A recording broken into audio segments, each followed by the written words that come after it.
okay? So what I want you to do is write your name. You should, yeah, you got one, okay. So I want you to write your name. Have you got one of them there? No? There you go. Cool, brilliant. You're going to write your name on the front, just so that, because everyone is the same, just so obviously you don't put it down and pick up someone else's accidentally. Okay? Now, what I want to say is that nutrition and eating and how you eat is a very individual, personal thing, okay? And I personally don't believe that there's one kind of way that is right for everybody, okay? Because people have different likes, dislikes, they have different lifestyles, they have different habits, but there are certain principles of nutrition that are kind of universal and that kind of work for everyone, okay?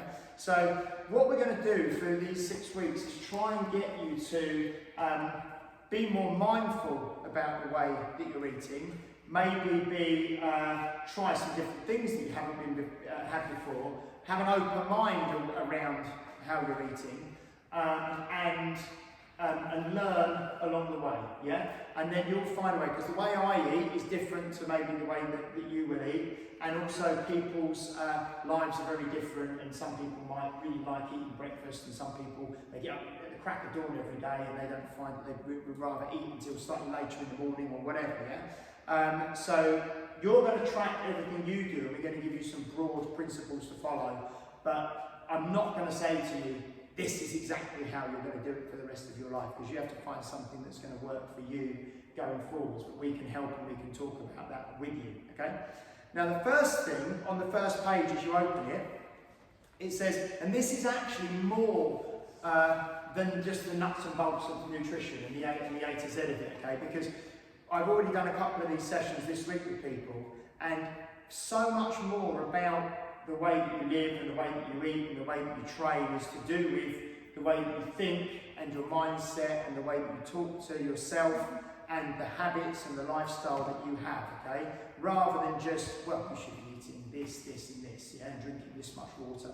Because you probably have had some experiences through your life already, I'm sure you have, whereby you've built up some beliefs and some habits that maybe are not the best for you or are not helping you as much as they could do, okay? So the first section on there says, I'll just give you some examples. So what are the 4 stories you tell yourself every day?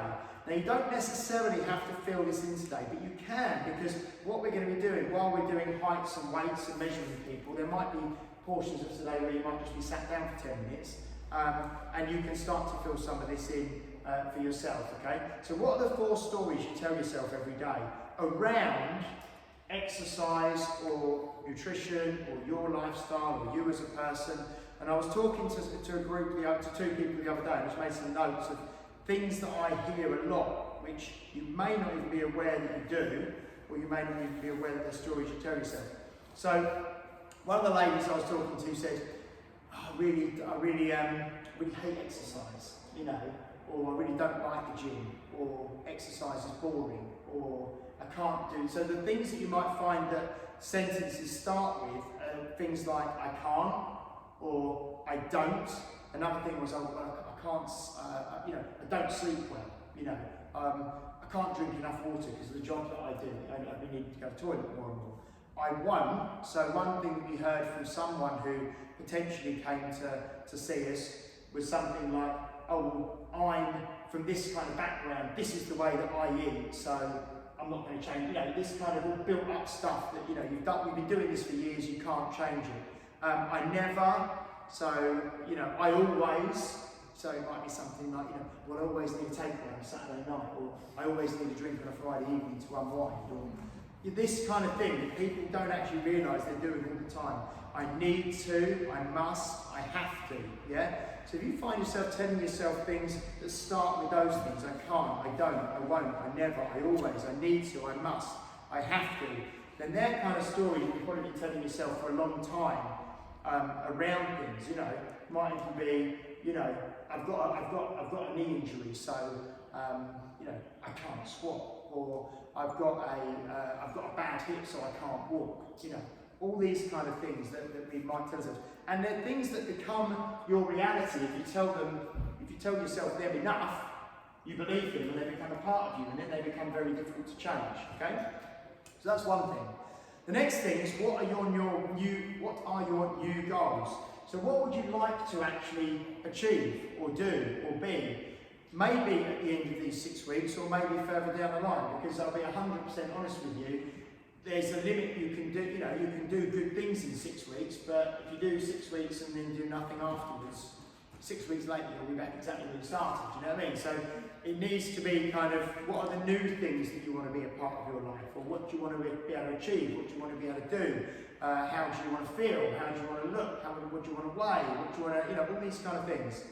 The next thing is very, very important, because most people never actually think about it. They come into something like this and they suddenly think that they're going to be perfect and everything's going to be perfect and suddenly the world's going to change tomorrow, yeah?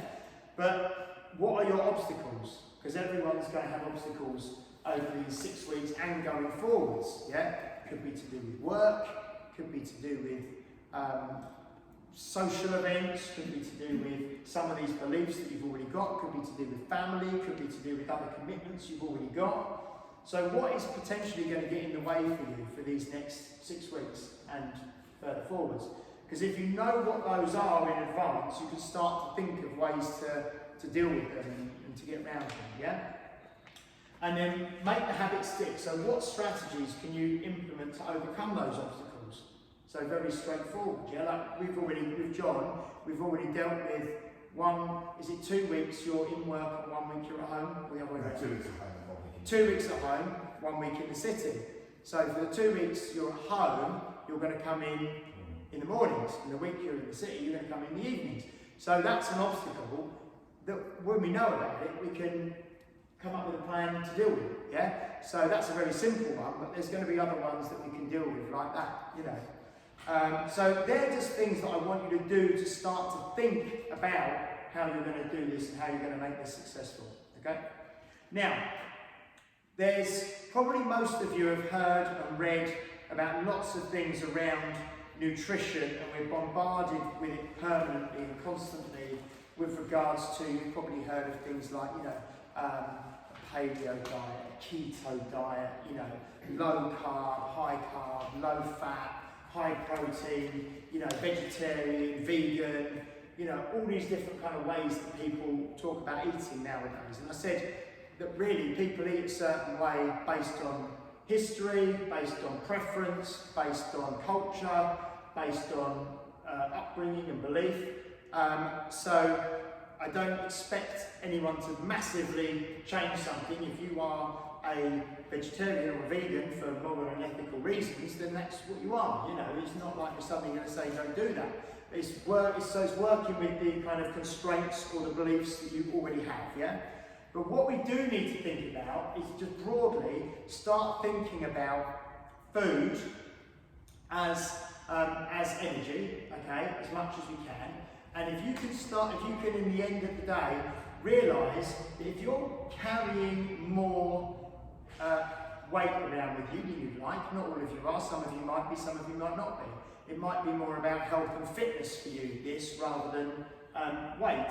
But what you put in your body still will determine how well you can train, how much you can exercise, how much energy you've got, okay?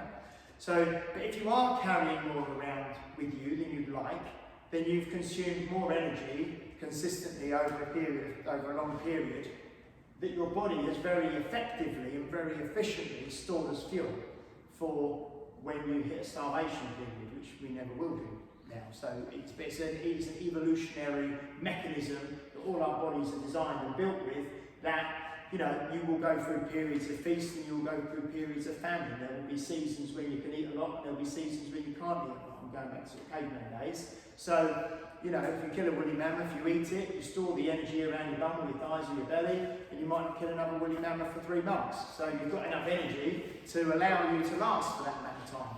But today, we tend to go to Tesco's or Sainsbury's or M&S or Aldi's, and we don't need to do that, yeah? So, but evolutionarily, we're still the same as we were, yeah? So that's the way you think about it, and that's the way I like to think about it. If you carry more than you'd like, you've consumed more than you need consistently over a period. Yeah? That's the simplest way to think about it. Okay? Now there are different ways to look at it. There's hormonal things, and there's menopause and perimenopause, and men change as they get older as well. But at the very basic level, that's the way to think about it. Okay? It's the most simple and it's the most universal way to think about it. Okay? So one thing that we're going to look at is what is the source of energy foods. So we've got macronutrients. I'm not going to go through ages, so I want to try and stay out of the weeds and stay as high level as I can with this and not go too detailed. We can go more detailed in the group and with videos I can post. But macronutrients, none of you are stupid. You've all been around for as long as me, if not longer. Yeah. So carbohydrates, proteins, fats. Yeah. Okay. So most people have heard that carbohydrates you need for energy. Protein you need for for muscle growth and repair, bone and things, and fat you actually need fat for cellular function and for everything to function in your body. Okay, so they're the three things you need.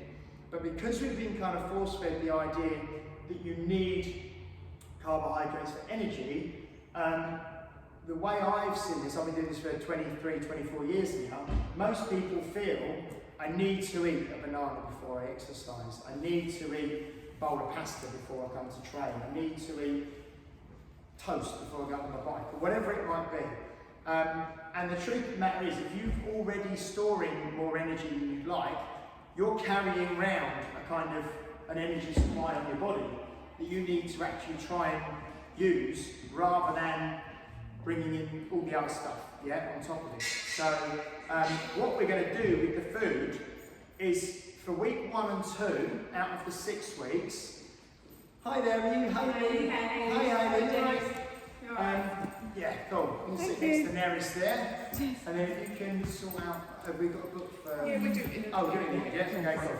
So week 1 and 2, it says on there carb deplete, but it's not really carb deplete because you get carbohydrates from starches, things like breads, pastas, rices, potatoes. You also get carbohydrates from vegetables, yeah? And what we're trying to get you to do to begin with is become a bit more attuned to actually how hungry you are and what you're actually eating and what you actually need, okay? So for the first 2 weeks, we're going to try to restrict the, and that also includes things like cakes, biscuits, breads, rices, grains, that sort of thing, okay? And then week 3 and 4, we're going to reintroduce them, but hopefully we're going to reintroduce them in a more controlled kind of quantities, and you'll be a bit more aware of things when you reintroduce them. And then week 5 and 6, we're going to strip them back a bit more again, okay? And you're just playing with this kind of idea so that you actually, this 6 weeks is about you exploring some beliefs you may have around food. I eat a very, very, very, very low starchy carbohydrate diet myself, yeah? And I do loads of training and loads of exercise. So you don't necessarily, but that's not saying that might work for you. It's just saying you probably can look at what you're eating and maybe shift things around a little bit, and maybe you don't need as much of something as you think you do when you actually really look at it, okay? Now, I want you to go away, and because I'm not going to, I don't want to be here all afternoon with you, as much as you're all lovely, you probably don't want to be here all afternoon with me. So, you're going to go away, and you could probably read this in like half an hour with a cup of tea or a cup of coffee at home, yeah? And there's things in here with food lists of lean proteins, fatty proteins, carbs on there as well, like the grain stuff, drinks, treats, and then good fats, veggies, all this sort of stuff. And to be honest, protein, which is things like, have we got any vegetarians? Well, You'd like to? I've done it before. Yeah. Are you vegetarian next? Kind of, yeah. I eat fish, but not a pescatarian. Oh, fish is good, yeah. Do you eat eggs? Pardon? Do you eat eggs? Yeah. Yeah, do you eat yogurt? Yeah. Yeah? Okay, cool, yeah. So protein, things like, fish, meat, poultry, eggs, yogurt, things like that, milk, all of that's protein, So protein and vegetables, and fruits and things. What we really want to try and do any diet that is good, you know, I don't mind how people eat, but is as minimally processed as possible, yeah? So as minimally processed as possible. So it's using food from its raw ingredients or from its most natural state. And if it's come from, you know, the sea, a river, a farm, an abattoir, whatever, to your house without having to go via a factory, then that's pretty good, yeah? That's going to be, you know, a standard sort of stuff, yeah? Okay? So you want to try and, but you can also eat very simply. You don't have to make things very, very complicated. And actually, when you eat very, very simply, you get to appreciate the taste of, you know, the natural ingredients. It could be eggs, it could be fish, it could be broccoli, it could be whatever, yeah? We want to try and eat as simply as we can, okay? And again, there's a lot that I'm going through quite quickly, but you're going to read through this, okay? Now, the way we're looking at food, we're not weighing, we're not measuring, okay? But we are using a very simple system to kind of give you an idea of portions, okay? So, if you open up your palm, so Steve's got big palms, he's lucky, yeah? Okay? A palm is, one palm is a portion of protein, yeah? So, if you think about it, it looks like a burger patty, yeah? Yeah, burger patty, chicken breast, a bit of fish, a bit of salmon, yeah, something like that. What are you laughing at? I'm always hungry. You're always hungry. Okay. So that's kind of one portion of protein. A bit of salmon, a bit of fish, you know, steak, yeah, any of that sort of stuff. Yeah, It's thickness as well, James. Which bit? Thickness as well. It's the whole. Oh, the thickness is Yeah, oh, okay, right. Okay. And then you can see, yeah, how thick it is as well, yeah, okay? Right, so, if you open up like a hand like this, and you think like a handful of vegetables is like a portion, yeah? So, it could be, you know, you don't have to physically do that, but, you know, you get an idea of you know, like broccoli, or peas, or carrots, or cauliflower, or mange tout, or whatever, yeah? So ideally, a really good way to do things is to one of the things, I don't know if it's written in the book, but one of my kind of mantras is prioritise protein, yeah? Prioritise protein. Protein fills you up, it tastes good, it's not calorie dense, but it fills you up. It's nutrient dense, but not necessarily calorie dense, okay? Because some foods are very high in calories and very low in nutrients, yeah? Junk food and stuff is very high in calories, very low in nutrients. Protein and vegetables are relatively low to moderate in calories, but they're very high in nutrients, okay? And protein will keep you full for longer and is really, really good for you, okay? So prioritise protein and then make up the rest of your meal with vegetables and things, yeah? Is a really good way to look at it. And then when we start to, you know, introduce the kind of the starches back in on weeks 3 and 4, then you will find that you will really feel like, actually, I don't need, you know, people have these big mounds of pasta and things like that. You don't need that, yeah, you don't need that.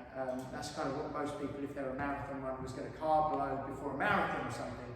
Normal people don't need to be eating that much on a day-to-day basis, but it's cheap and it's filling, and that's why people do it, yeah. It tastes nice, it's comfort food, yeah? And then one thumb, so your thumb, is it the whole thumb? Yeah. Yeah, thumb is a portion of fat, yeah? So cheese, and this is cheese, what? Oils, yeah? Butter, whatever, yeah? Stuff like that is one there, yeah? Now the way this is going to work, you'll see there's a chart here, that every day for 6 weeks, I think in the book, if we've got it pretty clearly, there is space in there for 4 meals. It doesn't mean you have to have 4 meals, but it means there's space in there for 4 meals, yeah? Okay, you might have 3, yeah? But it's got protein, fat, vegetables, and a meal description. It's very small, so you've got to write small, okay? But it's more for you than for us, but it kind of helps us see where you're at, okay? So what you do is, for one portion of protein, you shade in half a box, yeah? For one portion. So if you have 2 portions, you shade the whole box, yeah? Okay, I'll go through something in a second. Fat, half a box is 1 portion. Veg, which is a handful, half a box is 1 portion, yeah? So that gives you an idea of what to, how to shape things in. Now, what I'd like you to do, is this also in the book, this bit that I'm going to talk about, in terms of the portions? It is, isn't it, I think? Yeah. Yeah, cool. So this is in the book, but just so I can go through it with you now, so you've got an overview. So that is what I've just basically shown you, drawn out. Did you do this, Nikki? I did. Very neat, good.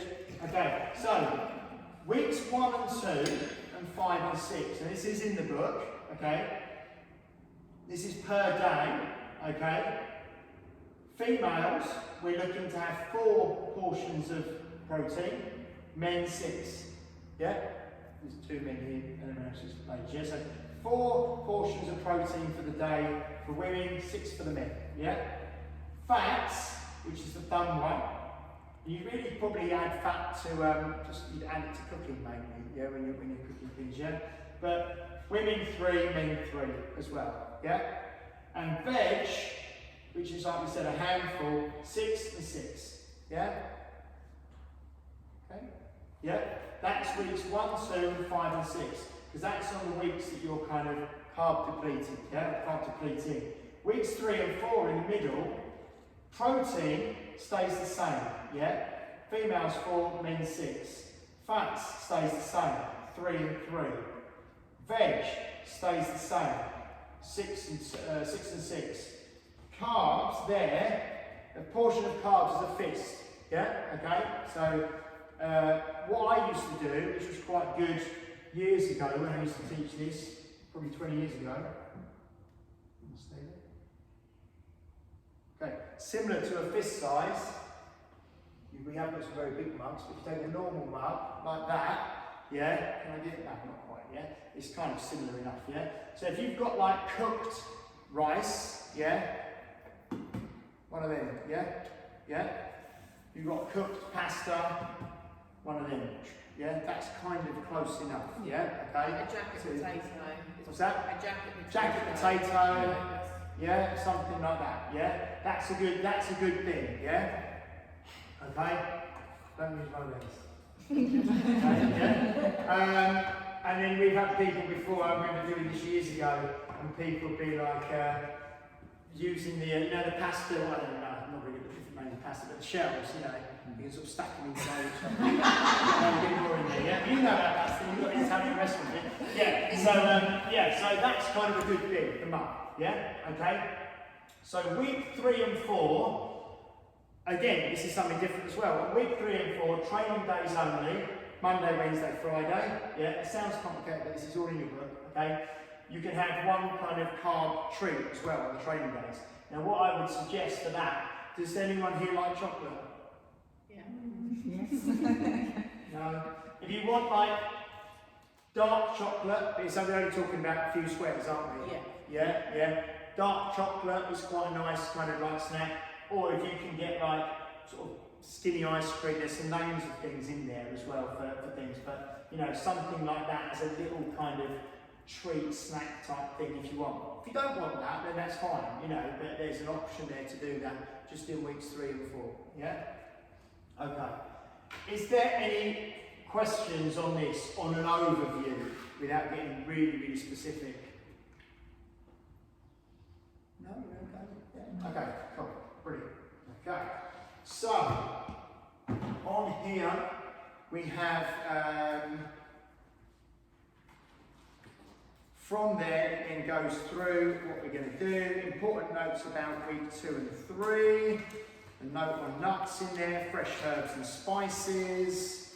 Eating out, there's a little bit in there about eating out as well if you eat out.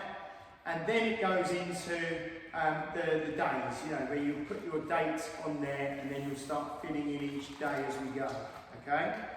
And it will take us up to the end of the first 2 weeks. And then little mini assessment there. What have you, well done, you've completed your first 2 weeks. What's your main accomplishment after the last 2 weeks? It may be, I've actually trained 3 times a week for the last 2 weeks now, I haven't done that before for years, It may be, I've actually managed to avoid eating as much, carbohydrate. I found it actually easier than I thought I would do to do this. It may be I've actually upped my water considerably and I'm feeling great. It may be, I'm walking more every day, and that's good, yeah? And what are your kind of focuses, I says goals, but focuses maybe for the next 2 weeks, yeah? What are the obstacles you've struggled with over the last 2 weeks? So again, we're not going to look at this through rose-tinted glasses. There may be things you found hard. What have you found hard? And what can you do over the next 2 weeks to mitigate or to plan to improve that, okay? And it just kind of goes through all of that there. Then you've got the next 2 weeks, and then again there's a mini assessment at the end of week 4, where you kind of ask yourself those same questions, yeah? And then it goes through weeks 5 and 6 on there, and then we get to the end of that, and it's well done. You've got to the end of the 6 weeks, and then what are your 4 biggest achievements from the last 6 weeks? What are your goals for the future? What have been your biggest struggles? And then possibly what strategies or habits can you put in place to help you moving forwards with those, yeah? But what we're going to do, I don't know if it's set on the calendar yet, but it'd be really good to do another one like this at the end of the 6 weeks with everyone again, where we can discuss this stuff, yeah? Okay, so that's that. So you okay to go away and have a read? Yeah? Okay, brilliant. So, what I want to say in terms of the exercise, first of all, hands up who's doing early mornings, 10 past 6. Okay, mixture, but 1, 2, who's here tomorrow morning at 10 past 6? 1, 2, 3, 4, 5. Okay, so you'll be with me tomorrow morning at 10 past 6, yeah? So that, and then hands up who's coming tomorrow evening. Is that everyone else? Yeah?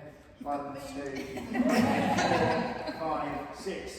It's with Nikki. Carl will be in tomorrow as well. Yeah, potentially me as well. Might be as well. Have to see. Yeah. Okay. So that's what we're doing. So with exercise, we're literally doing 3 30-minute structured sessions per week. Okay. Because what I want you to do is take the focus off exercise. I'll tell you this honestly. Most gyms wouldn't. Exercise is terrible for losing weight. It's really a terrible way to try and lose weight, exercise, okay? It's not good for losing weight, exercise, okay?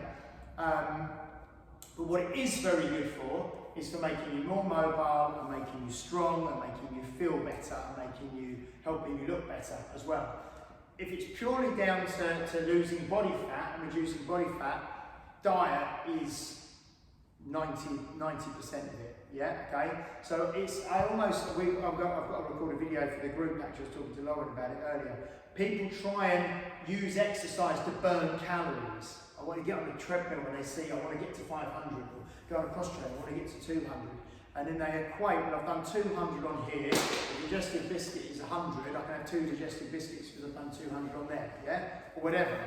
But it's a terrible, terrible way to try and lose weight by using exercise. To do it. I say that trying to use cardiovascular exercise or exercise to lose weight is about as productive as trying to cut your lawn with a pair of scissors. Yeah, you just be there all day and you won't ever really get anywhere. Yeah, so but it's great for you. Okay, so we're going to exercise 3 times a week for 30 minutes, whole body structured sessions. You're going to be a lot more conscious of the food that you're eating. You're going to drink more water than you've drank. And the other thing is, what is great, which is one of the best underutilised, underappreciated modes of exercise, is walking. I want you all to walk as much as you can over the next 6 weeks, yeah? On top of everything else that you're doing, yeah? Okay? That is massive. An hour walk a day is fantastic, yeah? Really, really good for your mental and your physical health. And the other thing is that people don't talk about, if you exercise hard, you get very hungry. Okay? So if you're exercising constantly, you're doing really high intensity training like all the time, when you finish, all you want to do is eat sugar, yeah? Because that's all you've just burnt off, okay? So we're going to exercise moderately hard, but at a level that you're comfortable with, 3 times a week for 30 minutes, and the rest of your exercise, I would rather be low intensity, steady state exercise, walking, cycling if you've got a bike, you know what I mean? Stuff like that, but not high intensity exercise, yeah? Okay? So that's what we sort of take away from today as well, and we can talk about that more and more as we go, yeah? So, what we need to do now is get you all kind of measured and